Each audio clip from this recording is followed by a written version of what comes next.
1절부터 10절입니다. 사도행전 28장 1절부터 10절입니다. 제가 읽어드리겠습니다. 사도행전 28장 1절부터 10절입니다. 우리가 구조된 후에 안지읍 그 섬은 멜리데라 하더라. 비가 오고 날이 참해 원주민들이 우리에게 특별한 동정을 하여 불을 피워 우리를 다 영접하더라. 바울이 나무 한 묶음을 거두어 불에 넣으니 뜨거움으로 말미암아 독사가 나와 그 손을 물고 있는지라.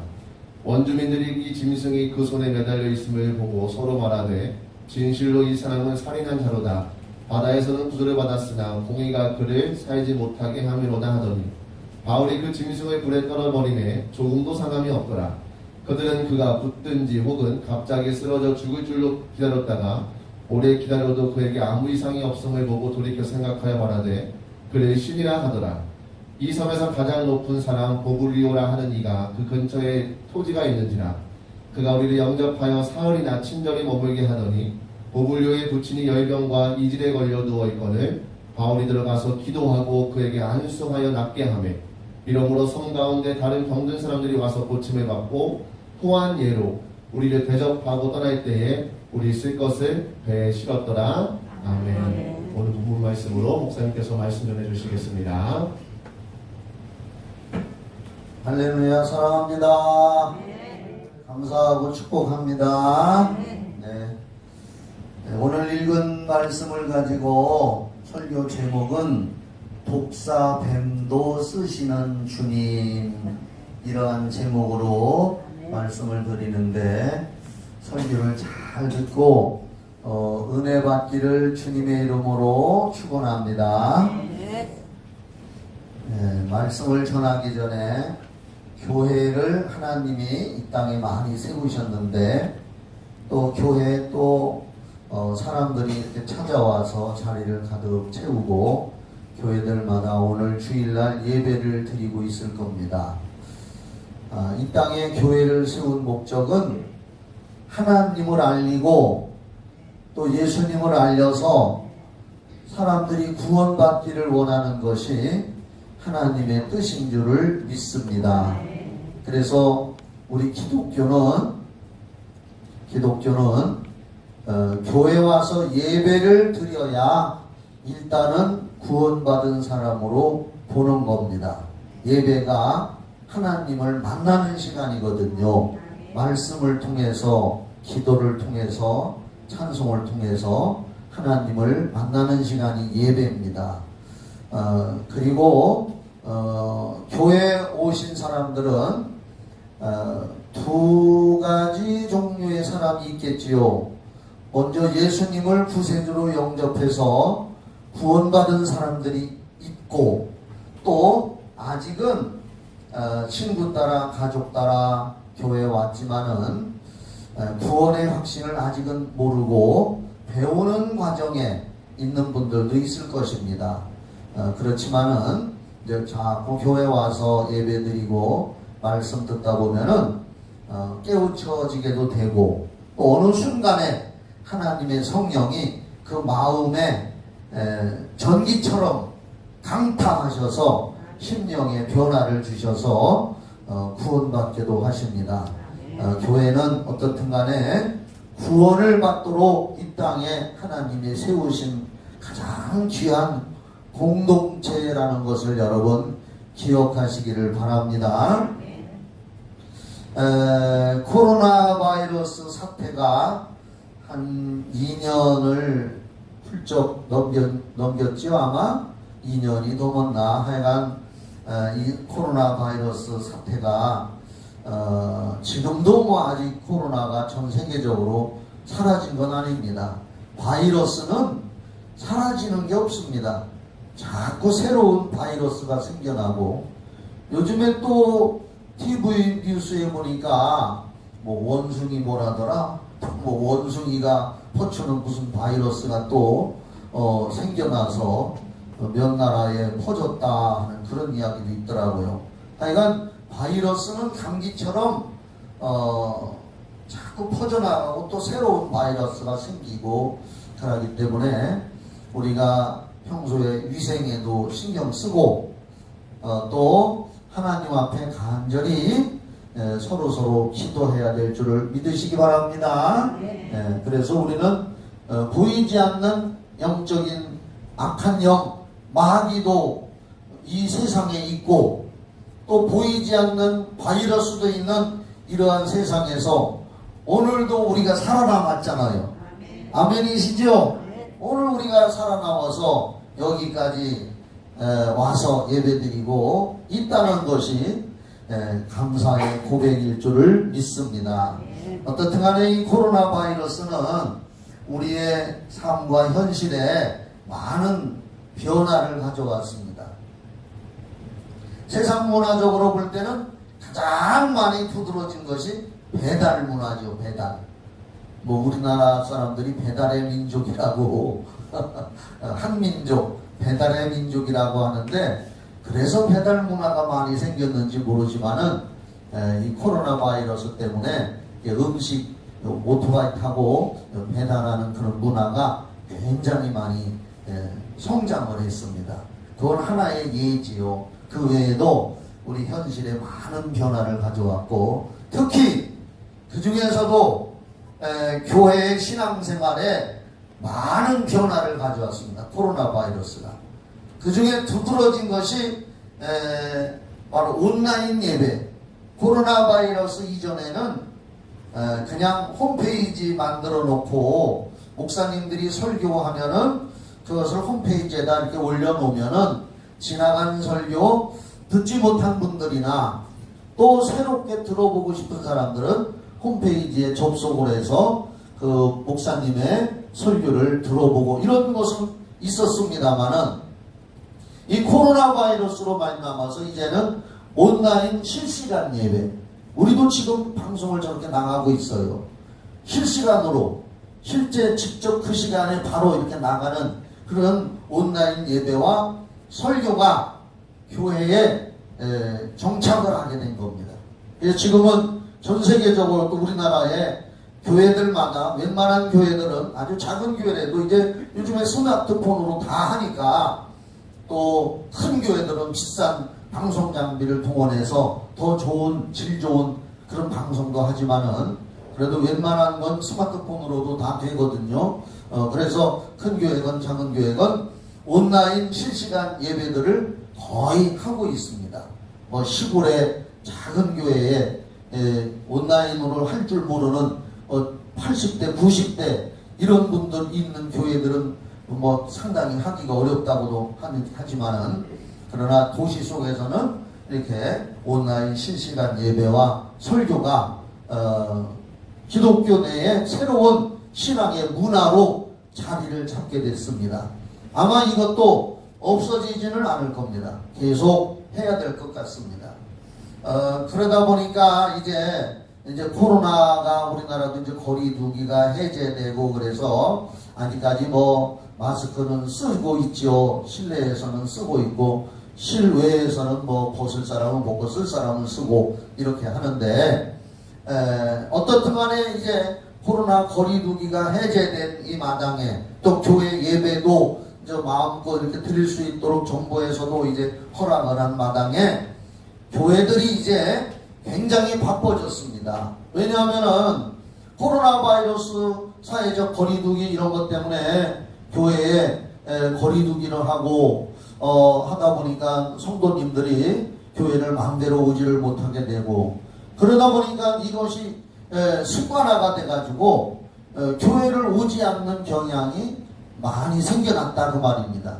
그래서 교회들마다 제가 유튜브에서 어떤 목사님의 그 이야기를 들어보니까 1000명이 모여서 예배드리던 교회가요, 1000명이 모여서 예배드리던 교회가 코로나 이후에 이제 코로나가 사라졌다, 다 모여라, 교회 와서 예배드려라 이렇게 했는데도 400명밖에 모이지를 않더라는 거예요.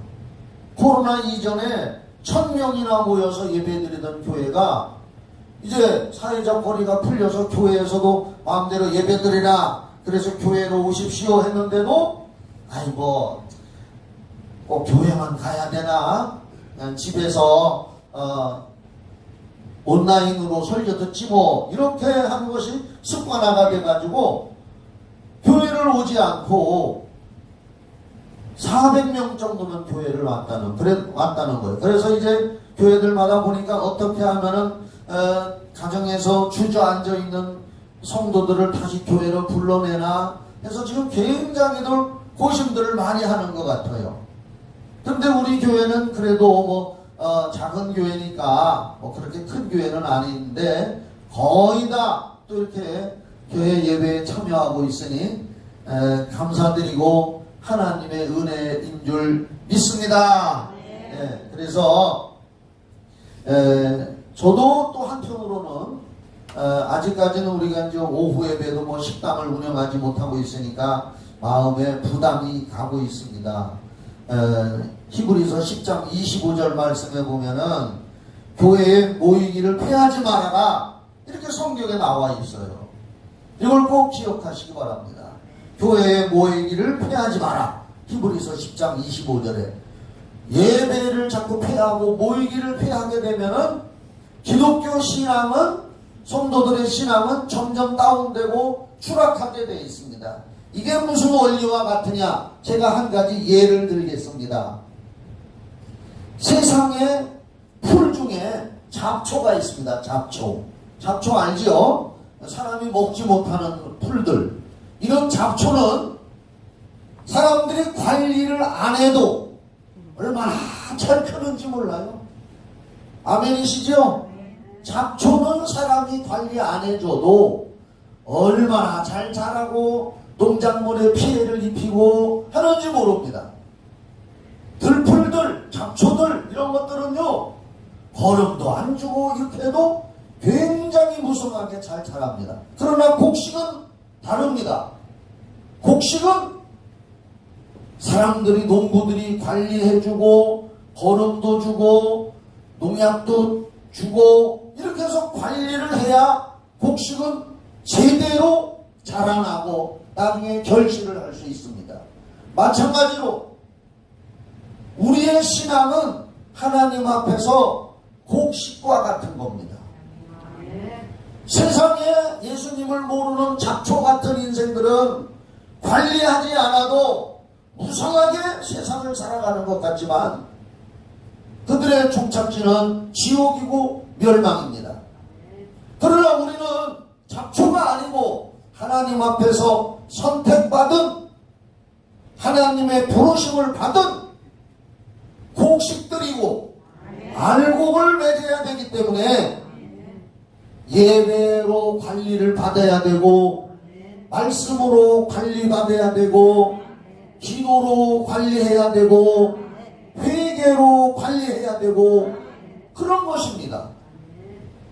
그렇기 때문에 오늘 여러분들은 곡식이라는 것을 분명히 기억하시기 바랍니다.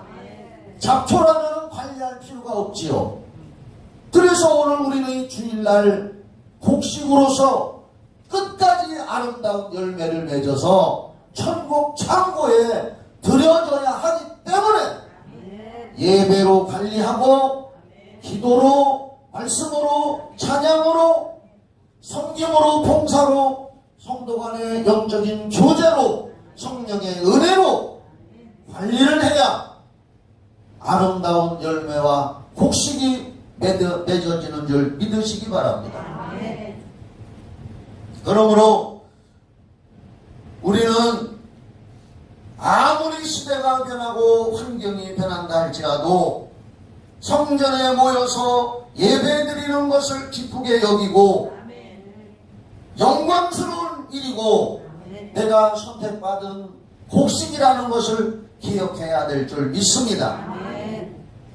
지금 상황이 많이 바뀌고 코로나 이후에 영적인 시대가 많이 바뀌고 환경이 바뀌었다 할지라도 우리는 믿음을 회복하기 위해서 곡식으로서 하나님 앞에 예배의 성공자가 되고 모이기를 힘쓰는 여러분 되기를 주의 이름으로 축원합니다.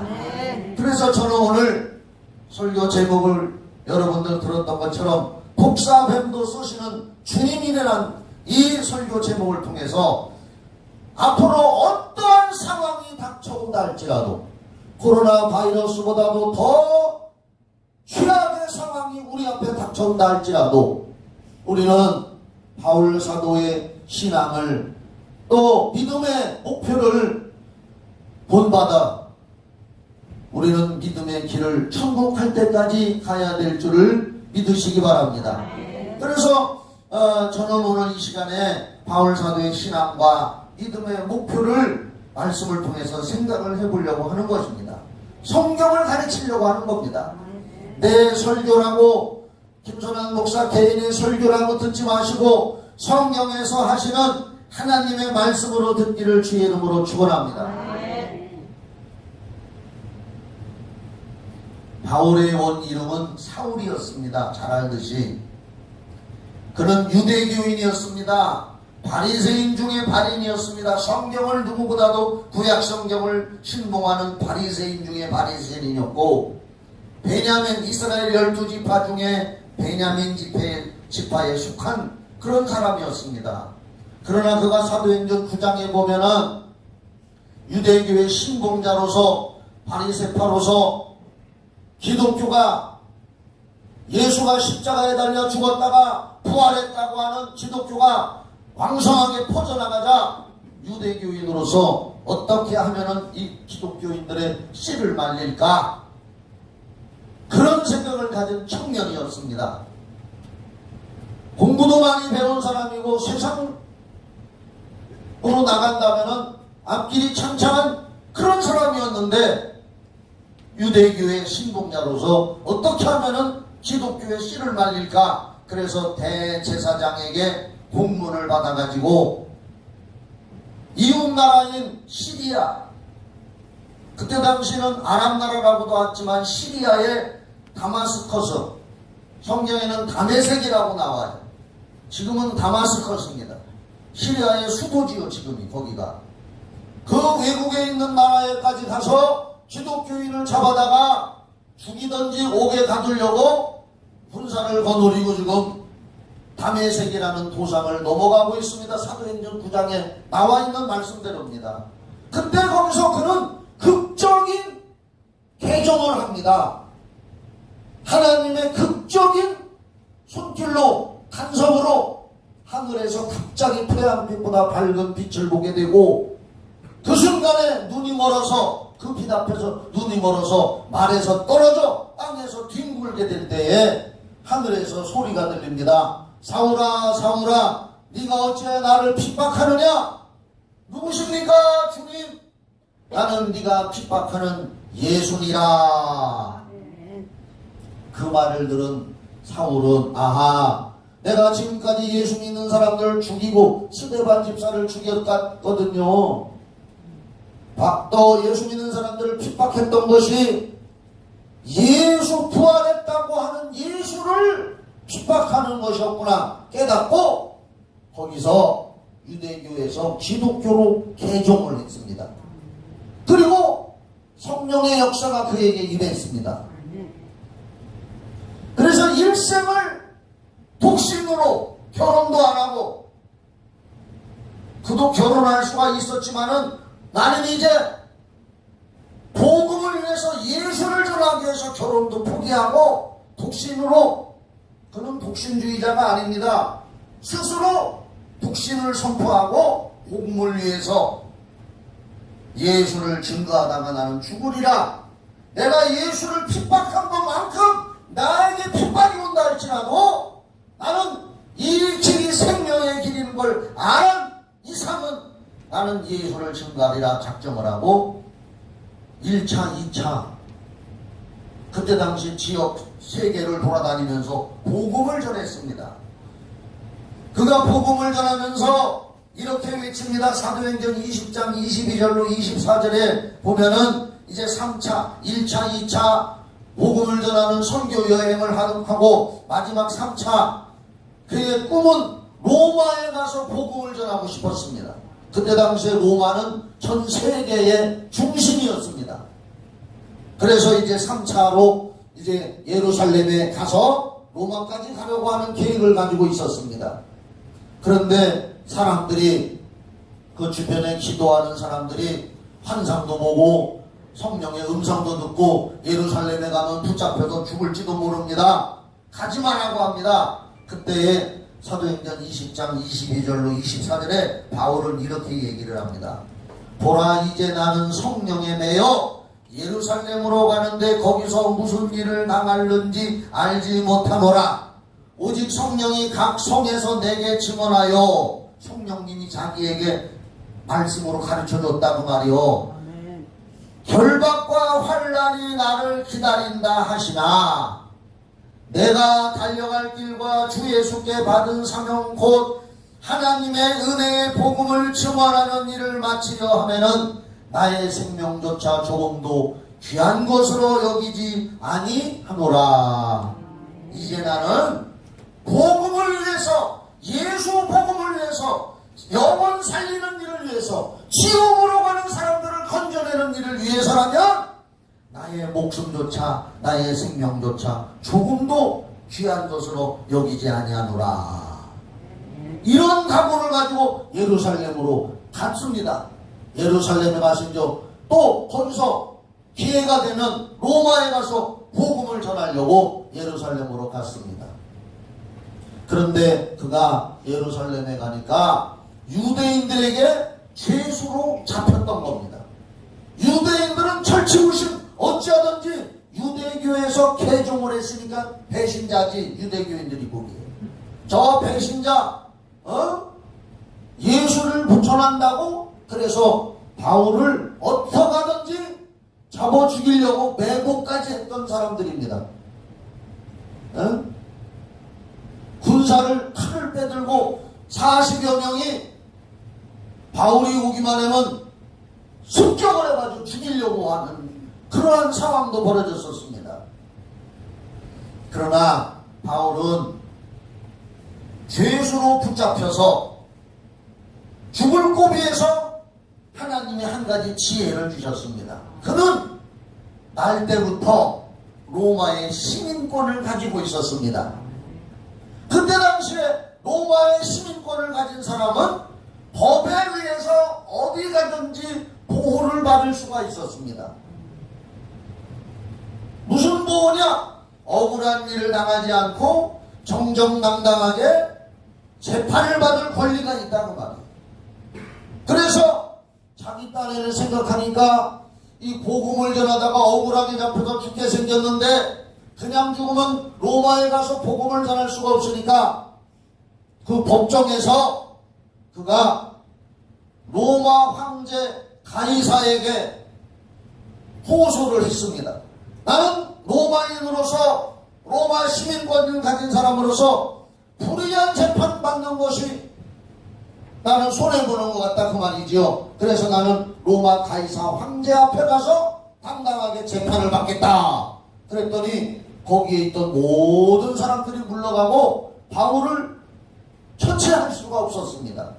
이제 바울은 죄수가 돼가지고 로마로 호송돼 가게 됐습니다. 그런데 그것이 하나님의 손길이고 하나님의 은혜였다는 것을 우리는 이 성경을 이제 이따 찾아볼 건데 성경을 통해서 알 수가 있을 것입니다. 죄수의 몸으로 가이사 황제에게 재판을 받겠다고 호소해서 호송줄에 묶여서 로마로 가게 됐다는 겁니다. 로마에 가서 그렇게 복음을 전하고 거기 가서 순교할지언정 로마에 가서 복음을 전하고 싶은 것이 자기의 꿈인데 하나님이 하시는 방법은 사람의 생각과 다르거든요. 믿으시기 바랍니다. 죄수의 몸으로 붙들려서 호송에 가는 배에 타서 지중해를 건너서 이탈리아 로마로 가게 됐던 겁니다. 그런데 이것이 하나님의 은혜예요. 유대인들이 바울을 죽이려고 눈에 가시처럼 생각하면서 그들이 한 말이 사도행전 24장 5절에 이렇게 나와 있어요. 사도행전 24장 5절을 한번 들어보셔요. 유대인들이 바울을 얼마나 미워하고 죽이려고 했던지. 우리가 보니 이 사람은 전염병 같은 자라 천하에 흩어진 유대인을 다 소유하게 하는 자요 나사렛 이단의 우두머리라. 유대교인들이 볼 때는 예수를 물에 빠지는 거고, 이 바울 사도는 나사렛 이단의 우두머리다 그 말이요. 옛날 개역 한글 성경으로 제가 한번 얘기해 볼게요. 여기 전염병이라고 나오는데 옛날 개역 한글은 저는 옛날 거를 외웠기 때문에 우리가 보는 이 사람은 연병이라 천하에 흩어진 유대인들을 다 소유하게 하는 자요 나사렛 이단의 괴수다. 그전 개역 한글에는 그렇게 나와 있습니다. 연병이고 괴수다. 근데 요즘에는 좀 신사적으로 전염병이고 우두머리라 이렇게 번역을 해놨습니다. 그렇게 해서 이제 바울이 잡혀가지고 죄수의 몸으로 가이사 황제의 재판을 호소해서 로마로 가게 되고, 이 사도행전 우리가 본문 28장 1절로 10절을 읽었지만은 제가 오늘 27장도 같이 볼 거예요. 이 27장에는 바울이 죄수의 몸으로 로마로 호송돼가는 배 안에 얼마나 큰 배인지 그때 당시 지금으로부터 2000년 전의 이야기요. 그 배에 사람이 276명이나 타고 있습니다. 상당히 큰 배지요. 지금으로부터 2000년 전에 배인데 276명이 타고 있습니다. 이게 성경에 나오니까 내가 알지. 내가 거기 타고도 안 했는데 276명이라는 거 어떻게 알아? 여기 써 있어요. 그런데 이 276명이나 되는 사람들이 탄 배를 타고 지중해를 건너서 거기에는 이제 여러 죄수들도 있고 배를 젓는 사람들도 있고 로마 병사 호송에 가는 저 병사들도 있고 뭐 식당에서 밥하는 사람도 있고 뭐 여러 가지 종류의 사람들이 총 276명이라 이거예요. 그런데 배를 타고 가는 과정에서 유라굴로라고 하는 태풍을 만나게 돼요. 태풍에는 이름이 있더라고요. 2000년 전에도 이름이 있어. 우리나라에 불어왔던 태풍 옛날에 사라호 그렇게 태풍에는 이름이 다 있는 거 아시죠? 크게 해봐요. 아멘. 아시죠? 그런데 지금 바울 사도가 죄수의 몸으로 거기 죄수들도 여러 명이 있는데 총 276명이 타고 가는 배가 지중해를 통해서 이제 이탈리아 로마로 가는데 도중에서 태풍을 만났는데 그 태풍의 이름이 유라굴로라고 하는 광풍을 만났어. 유라굴로라는 태풍.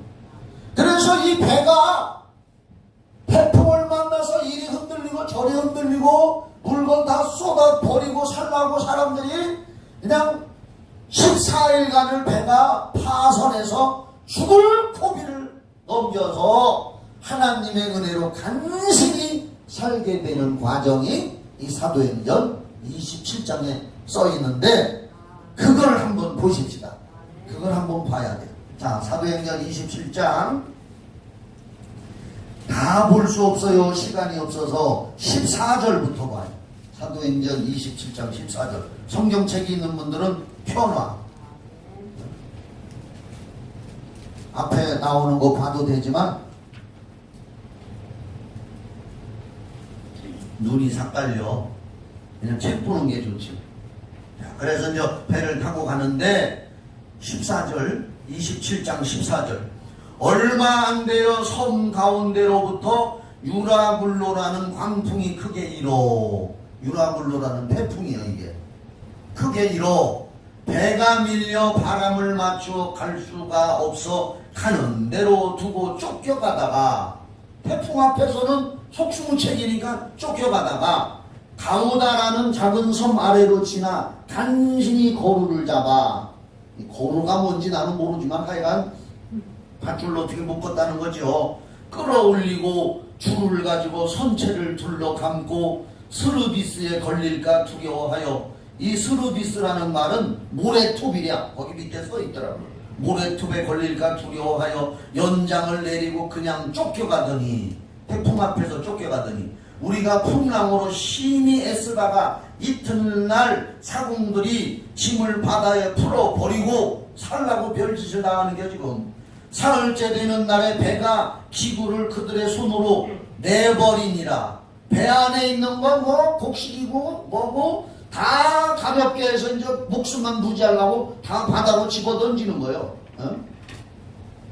20절 여러 날 동안 해도 별도 보이지 아니하고 캄캄한 구름 속에서 해도 보이지 않고 별도 보이지 않고 큰 풍랑이 그대로 있음에 구원의 여망마저 없어졌더라. 지금 바울이 타고 가는 배가 이런 풍랑을 만난 거예요. 21절 여러 사람이 오래 먹지 못하였음에 바울이 가운데 서서 여기부터 잘 봐요. 말하되 거기서 바울이 연설을 해요. 설교를 해요. 여러분이여 내 말을 듣고 글에 대해서 떠나지 아니하여 이 타격과 손상을 면하였더라면 좋을 뻔하였느니라. 여기 봐요. 바울이 기도해보니까 이번에 배가 가다가 풍랑을 만날 것이다. 태풍을 만날 것 같다. 하나님이 보여줬어. 그러니 좀 지체했다 가자 하니까 선장과 선주 이런 백부장 같은 사람들이 바울을 무시해버린 거예요. 죄수 저까짓게 뭐라로 하고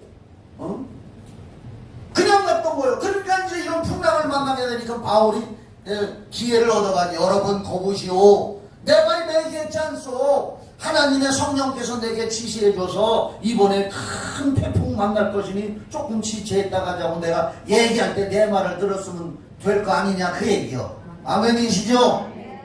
다시 21절 여러 사람이 오래 먹지 못하였음에 바울이 가운데 서서 말하되 여러분이여 내 말을 듣고 글에 대해서 떠나지 아니하여 이 타격과 손상을 면하였더라면 좋을 뻔하였느니라. 내가 너희를 권하노니 이제는 안심하라. 그 태풍 속에서 배가 지금 막 뒤집히려고 하는 속에서 이제는 안심하라. 너희 중 아무도 생명에는 아무런 손상이 없겠고 오직 배뿐이리라. 23절 다같이 읽어요. 시작. 내가 속한 바 곧 내가 섬기는 하나님의 사자가 어젯밤에 내 곁에 서서 말하되 시작. 바울아 두려워하지 말라. 내가 가이사 앞에 서야 하겠고 또 하나님께서 너와 함께 항해하는 자를 다 내게 주셨다 하였으니 25절 시작. 그러므로 여러분이여 안심하라. 나는 내게 말씀하신 그대로 되리라고 하나님을 믿노라. 할렐루야. 그 가운데서 바울이 사람들이 이제 두려워서 우린 죽었다 헐헐 떨고 배 안에 있는 걸 다 집어던지고 바다에 빠뜨리고 배만 간신히 붙들고 있는데 거보시오 여러분 내 말 듣고 조금 있다가 출발했으면 이런 꼴 안 당했을 거 아니요. 그런데 그래도 하나님이 나한테 말씀하시기를 어젯밤에 내가 기도를 해보니까 하나님의 천사가 어젯밤에 내 곁에 서서 말하되 두려워하지 마라. 하나님이 너와 함께 하는다. 이 배 안에 있는 모든 사람들 너 때문에 다 살게 될 것이다. 하나님이 이렇게 말씀하셨으니 그 말씀대로 될 것이다. 하나님을 믿노라. 25절 그 말은 무슨 말이요? 여러분들 지금까지 하나님 안 믿었으니까 이번 기회에 하나님 믿어보시오. 예수 믿어보시오. 전도하는 거예요. 전도. 26절 그런즉 우리가 반드시 한 손에 걸리리라 하더라. 바울이 지금 이제 주인공이 됐어. 그 풍랑 속에서 할렐루야 선장이 됐어. 영적인 선장. 바울이 거기서 복음을 전하고 있는 거예요. 여러분 생각해 보세요. 그런 와중에도 바울의 마음은 넓어요. 바울의 중심은 불타는 마음이 뭐냐? 어떻게 하든지 복음 전해서 한 명이라도 살리는 거. 그게 바울의 중심이요. 자, 이러한 과정 속에서 이제 그 다음에 어디를 또 보느냐? 시간 관계상 좀 줄여서 보려고 하는데 27절부터 뭐야 같다. 성경 읽는 게 설교요. 할렐루야. 성경이 첫째요. 27절부터 읽을게요. 열나흘째 되는 날 밤에 우리가 아드리아 바다에서 이리저리 쫓겨가다가 자정쯤 되어 사공들이 어느 육지에 가까워지는 줄을 짐작하고 물을 재어보니 20길이 되고 조금 가다가 다시 재니 15길이라 암초에 걸릴까 하여 고물로 탑 넷을 내리고 날이 세기를 고대하니라. 여기 뭐 고물, 이물 이런 거 뭐냐면은 배의 앞머리, 뒷머리 그런 거라고 하더라고요. 예.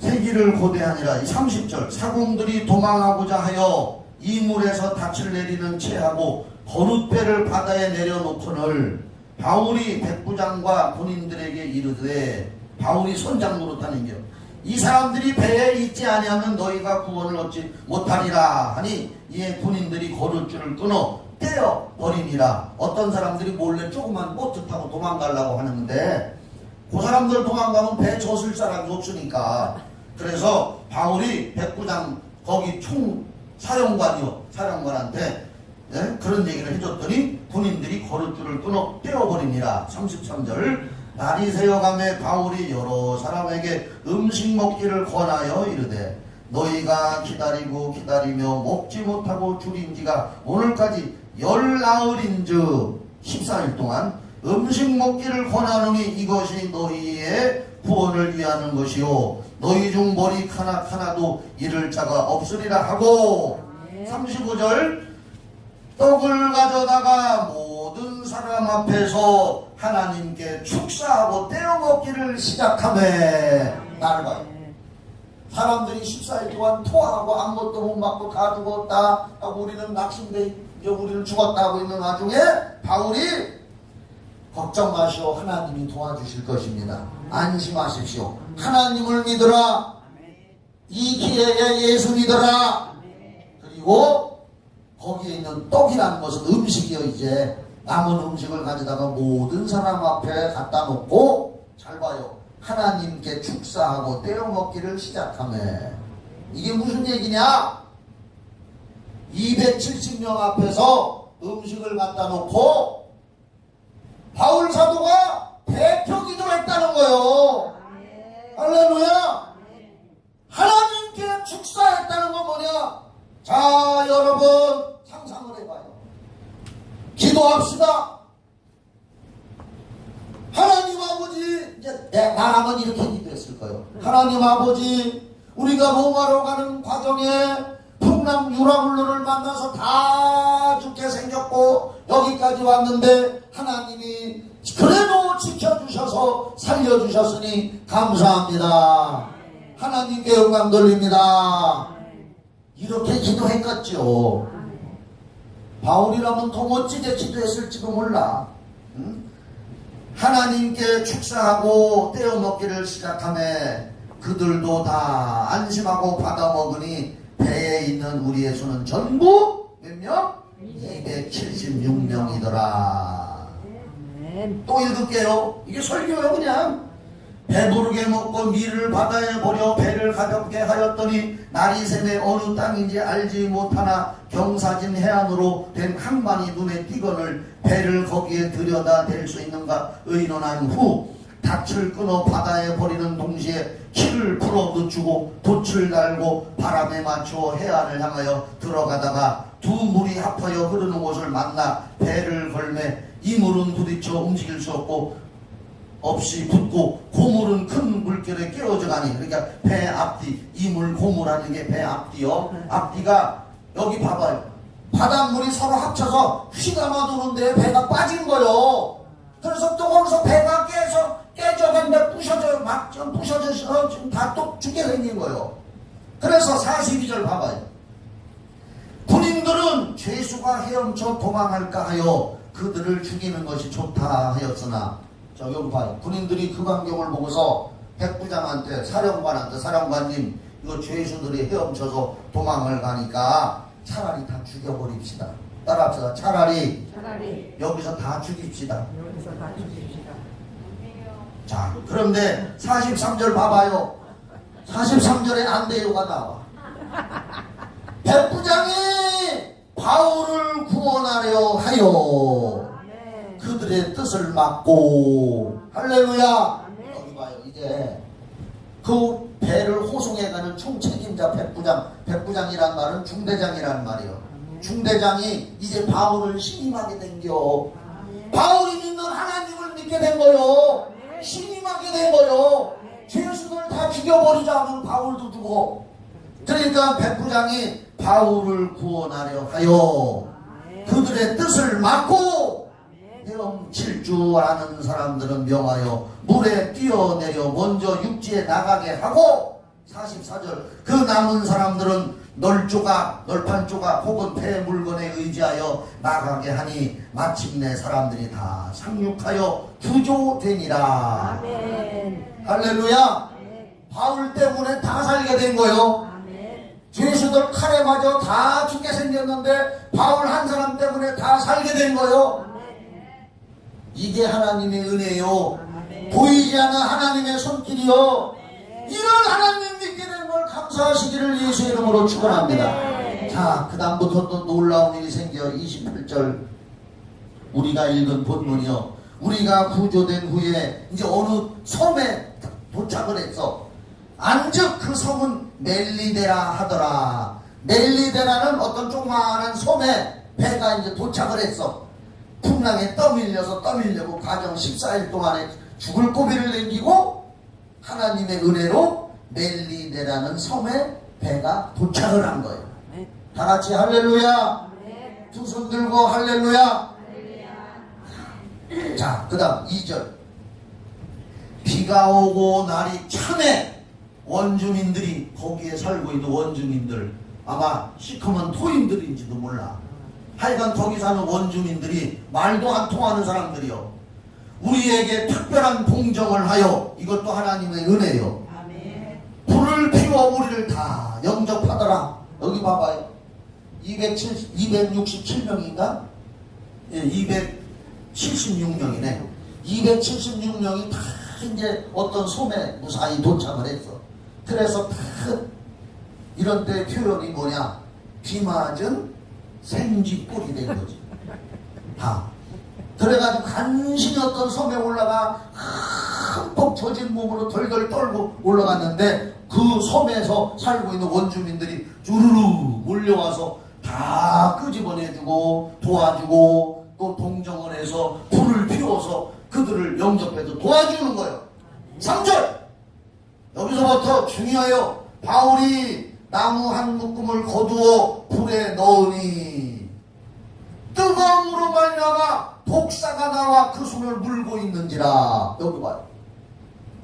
불을 피우는데 저쪽에 나무 한 너미가 있으니까 바울 사도가 앞장서서 쫓아가서 나무를 가져다가 그 불에다가 딱 갖다 넣어서 불 피웠어요.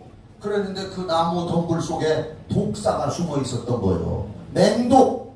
그거한테 물리면 즉사하는 뱀이란 말이에요. 그 원주민 토인들은 알고 있어. 그 독사가 얼마나 독한지 한 번 물렸다 하면 살아남을 자가 없다는 말이에요. 그런데 바울 사도가 그걸 갖다가 불에다 넣는 순간에 그 속에 숨어 있었던 독사가 바울 사도의 손가락을 꽉 물고 늘어진 거예요. 따라합시다. 어머니 뜨거워라.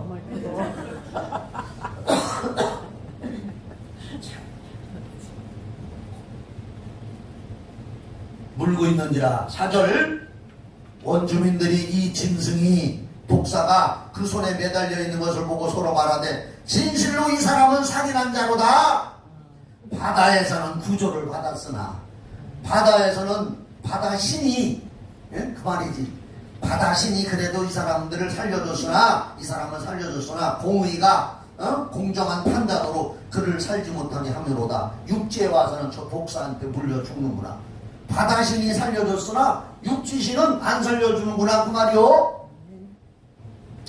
5절 바울이 그 짐승을 불에 떨어버림에 조금도 상함이 없더라. 그들은 그가 붙든지 혹은 갑자기 쓰러져 죽을 줄로 기다렸다가 오래 기다려도 그에게 아무 이상이 없음을 보고 돌이켜 생각하여 말하되 그를 신이라 하더라. 봐봐요. 이제 그 독사가 얼마나 독한 맹독 독사인데 물리기만 하면 즉사하는데 바울이 툭 떨어버렸어. 불 속에다가 뱀은 탐겼어. 그런데 주변에 그 원주민들이 눈을 꾸벅꾸벅하고 기다리는 거예요. 저 사람이 언제 죽을라나. 이제 저 사람은 틀림없이 즉사할 거다. 퉁퉁 벗어 즉사를 할 거다. 기다렸는데도 안 죽어. 그래서 우리는 성경 마가복음 16장 17절을 봐야 돼. 그것 좀 한번 찾아봐. 마가복음 16장 17절. 이럴 때 한번 봐야지 어떻게 야. 믿는 자들에게는 이런 표적이 따르리니 그들이 곧 내 이름으로 귀신을 쫓아내며 아멘 새 방언을 말하며 뱀을 집어 올리며 무슨 독을 마실지라도 해를 받지 아니하며 병든 사람에게 손을 얹은즉 나으리라 하더라. 여기 봐. 일부러 독사한테 가서 건데 독사야 물어봐라 해서 물렸다면 바울이 죽었을 거예요. 하나님의 영광을 위해서 지금 바울 로마의 복음을 전하러 목숨 걸고 가는 와중에 하나님이 바울을 예수의 몸으로라도 붙들리게 해서 로마까지 보내는 분이 하나님이신데 죽게 내비두겠어요? 아멘. 무슨 독을 마실지라도 해를 받지 않게 하시지. 아멘. 믿으시면 아멘. 아멘. 바울이 안 죽어. 아멘. 이 사람들이 볼 때에 조금도 죽지 않고 붓지도 않고 죽지도 않고 살아남으니까 이 사람들이 생각하기를 이 사람은 사람이 아니다 신이다. 신 따라요. 바울은 사람이 아니구나. 사람이 아니고 이 사람은 신이구나. 원주민들이 아무것도 모르는 쉽게 말해서 무식한 사람들이지. 그러니까 신으로 착각을 한 거예요. 저 사람은 사람이 아니구나. 신이다. 그래서 거기다 갖다 놓고 음식을 차려놓고 막 절하려고 한 거예요. 말하자면. 7절. 그래서 이제 바울이 거기서 살아남아가지고 하나님을 증거했겠지요. 할렐루야. 7절. 또 놀라운 일이 생겨요. 이 섬의 가장 높은 사람, 그 섬에서 가장 높은 사람을 뭐라고 해요? 따라요. 추장. 원주민들은 추장이라고 해요. 추장이. 그 사람 이름이 보블리오요. 이 섬의 가장 높은 사람 보블리오라 하는 이가 그 근처에 토지가 있는지라 그가 우리를 영접하여 사흘이나 친절히 머물게 하더니. 아멘. 자 여기 봐요. 바울은 이제 신처럼 추앙을 받아. 보통 사람이 아니요. 원주민들이 보니까 독사에 물려도 안 죽는 사람은 저 사람은 신이다. 그래가지고 음식을 갖다 주고 막 섬기고 추장도 와서 섬기고 근처에 토지가 있는데 농사진 거 갖다가 사흘 동안이나 먹여주고 입혀주고 섬겨주는 거요. 아멘. 아멘이요 노멘이요. 아멘. 할렐루야요 안 할렐루야요. 그게 할렐루야. 예. 사흘 동안이나 친절히 머물게 하더니 8절 또 역사가 일어나. 보블리오 추장. 보블리오의 부친이 추장의 부친이 열병과 이질에 걸려 설사를 쪽쪽하고 있더라. 거기는 안 써있지만 나는 성경을 이렇게 읽는다니까. 다시 보블리오 추장의 부친이 늙었는데 열병과 이질에 걸려 누워있거늘 집에서 덜덜덜덜 떨면서 이질 걸리고 열병 걸려서 이불을 뒤집었어도 어이 추워 하고 설사를 쪽쪽 하고 있거늘 그 얘기를 들은 바울이 들어가서 기도하고 할렐루야 기도하고 그에게 안수하여 낫게 하네. 아멘. 할렐루야. 놀라운 기적이 계속 일어나는 거요. 아멘. 하나님의 역사에서 이러므로 섬 가운데 다른 병든 사람들이 와서 고침을 받고 아멘. 놀라운 지금 부흥의 역사가 일어나 거기. 지금 부흥회를 하고 있어. 할렐루야. 치유사역이 지금 벌어지고 있는 거예요. 하나님의 역사. 10절 후한 예로 우리를 대접하고 떠날 때에 우리 쓸 것을 배에 실었더라. 아멘. 바울은 거기서 하나님의 살아계심을 증거했습니다. 아멘. 하나님이 독사에 물려도 죽지 않게 해주시고 아멘. 이런 하나님 믿는 여러분은 정말로 행복한 걸 믿으시기 바랍니다. 아멘. 하나님의 목적과 하나님의 일을 위하여 가는 자는 풍랑 속에서도 건져내 주시고 아멘. 독사에 물려도 건져주시고 아멘. 그를 통해서 병든 사람들을 고치게 하고 아멘. 이런 역사가 있습니다. 아멘. 그래서 바울은 이제 무사히 로마에 도착을 하게 됩니다. 아멘. 자 이제 28장 16절을 봅시다. 우리가 로마에 들어가니 바울에게는 자기를 지키는 한 군인과 함께 따로 있게 허락하더라. 바울은 이제 자유의 몸을 거의 죄수의 몸이지만 마음대로 복음을 전하도록 자유인이 됐어. 그리고 마지막 절 31절 로마에 가서 바울이 31절 같이 읽어요. 시작.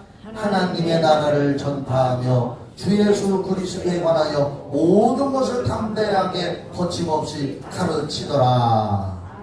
로마에 도착해서 바울이. 그런데 개역한 글에 더 멋있게 나와 있어.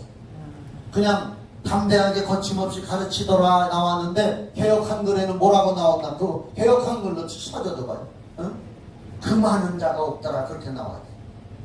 31절 바울이 로마에 담대히 하나님 나라를 전파하여 주 예수 그리스도께 관한 것을 가르치되 그 많은 사람이 없더라. 아멘. 사도행전 28장 31절은 이렇게 미완성으로 끝나. 그 많은 사람이 없더라. 바울이 로마에 가서 복음을 전했는데 사도행전 28장 31절에 바울은 거기서 순교당해서 죽어서 없어졌고 육신은 없지만 바울이 전한 복음은 지금까지도 그 많은 사람이 없더라. 사도행전의 역사는 계속되고 있더라. 계속해야 하느니라. 우리가 그 바통을 이어받아서 계속합시다. 코로나 바이러스 시대 이후 결론, 더 충격적인 일들과 환란 풍파가 우리에게 다가온다 해도 우리의 마음 중심에 하나님을 기쁘게 하는 복음을 전하려는 중심을 가지고 흔들림 없이 믿음으로 살아간다면 하나님은 우리에게 여호와 이레가 되시고 여호와 샬롬이 되시고 여호와 니시가 되시고 여호와 삼마가 되시고 여호와 라파가 될 줄 믿으시기 바랍니다. 여호와 이레가 뭐요? 모든 걸 예비해 놓으시고 준비해 놓으신 하나님. 여호와 샬롬, 우리 삶에 하나님이 평강으로 인도해 주시고 여호와 니시, 우리를 어떠한 일을 만나도 승리하게 해주시는 하나님. 여호와 삼마, 에스겔서 28장 35절 마지막 절에 여호와 삼마, 항상 성령님이 우리에게 임재해 계시고 여호와 라파, 출애굽기 15장 26절에 나는 너희를 치료하는 여호와입니다. 이런 역사가 우리에게 있을 줄 믿으시기 바랍니다. 사무엘상 16장 7절을 보고 이제 설교를 마치려고 합니다. 한번 다 같이 사무엘상 구약성경 16장 7절. 여호와께서 사무엘에게 이르시되 그 용모와 신장을 보지 말라. 내가 이미 그를 버렸노라. 나의 보는 것은 사람과 같지 아니하니 사람은 외모를 보거니와. 다 같이 시작. 여호와는 중심을 보느니라. 사람은 외모를 보고 판단하지만 여호와 하나님, 우리가 믿는 하나님은 사람들의 중심을 보시느니라. 오늘 여러분들 마음 중심 속에 하나님 사랑하고 바울 사도같이 어찌하든지 어떤 환경이 다가온다 할지라도 나는 예수 그리스도의 복음을 전해서 한 영혼 구원하는 일을 하다가 천국 가리라. 이런 중심을 가지고 있다면 환난 풍파가 다가오고 코로나보다 더한 어떠한 위험이 다가와도 독사를 사용하시는 하나님, 아멘이시죠? 독사도 사용하셔서 바울을 신으로 만들어 주잖아요. 그 자리에서. 신은 아니었지만 독사를 사용하시는 주님, 구약성경 사무엘상 17장 4절 6절에 보면은 엘리야에게 3년 6개월의 가뭄 동안에 까마귀를 사용해서 먹여주시는 하나님. 요나가 회개 안 하니까 그 물고기를 사용해서 집어삼켜 회개하게 만드는 물고기도 사용하시는 하나님. 민수기 22장 28절에 발람 선지자가 하나님 말씀 무시하고 발락한테 물질에 눈이 어두서 당나귀 타고 가니까 당나귀가 말을 하기도 하고 하나님이 당나귀의 입을 열어서 주인이여 주인이여 왜 나를 때립니까? 당나귀가 말도 하게 하시는 하나님. 독사도 사용하시고 아멘 하세요. 독사도 사용하시고 까마귀도 사용하시고 물고기도 사용하시고 당나귀도 사용하시고 호박넝쿨도 대머리 요나를 위해서 순식간에 넝쿨이 일어나게 했다가 아멘. 또 깨닫게 하려고 바싹 마르게도 하시는 하나님. 아멘. 하나님은 그런 하나님이시오. 아멘. 우리는 어떤 환경이 다가와도 굴하지 말고 우리 마음 중심에 하나님을 향한 믿음과 예배와 기도로 특히 한 영혼 살리리라 하는 마음 중심을 바울하고 같이 먹고 있다면 하나님은 항상 우리 편인 줄 믿으시기 바랍니다. 아멘. 기도하십시다. 하나님 감사합니다. 위대하시고 전지전능하신 우리 하나님, 우리가 믿는 하나님 오늘도 성령으로 우리와 함께 하심을 믿습니다. 이제 찬송 부를 때 꿈을 가진 자들에게 성령이 역사하여 주시옵소서. 예수 이름으로 기도하옵나이다. 아멘. 지난밤에 무슨 꿈을 꿨습니까?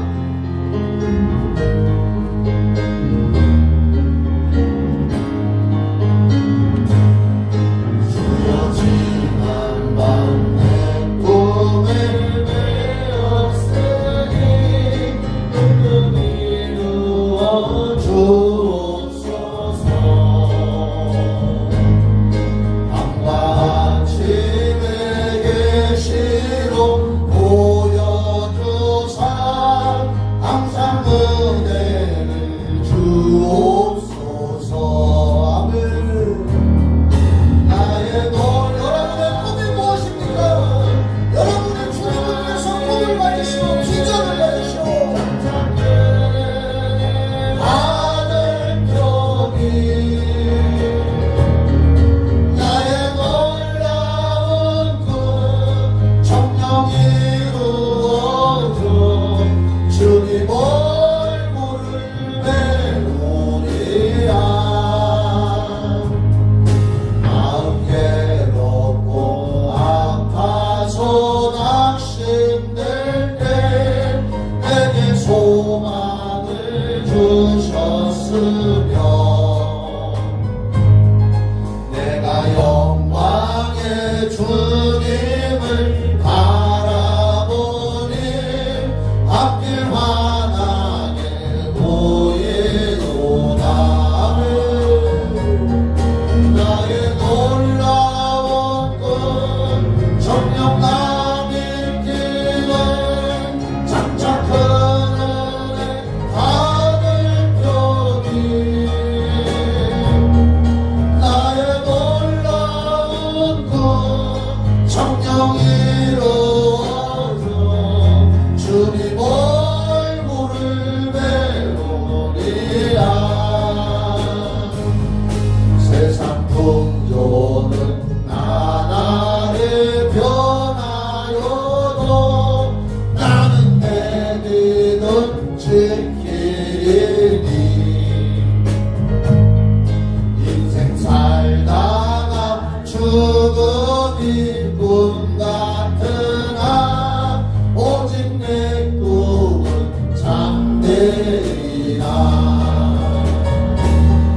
나의 놀라운 꿈 정녕 남은 길은 장차 큰 은혜 받을 편이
그 꿈이 주님이 이루어 주시고 우리는 그 나라 천국에 가서 주님 얼굴을 기쁨으로 뵙게 될 줄을 믿습니다.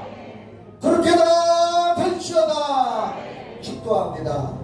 이제는 우리를 죄에서 구원해 주신 예수 그리스도의 은혜와 하나님 아버지의 그 크신 사랑과 성령님의 교통하심과 인도하심과 신선한 기름 부으심이 예배드린 성도들 위해, 가정 위에, 교회 위에, 청주시 이 나라의 민족 전 세계 위에 영원히 함께 있을지어다. 아멘.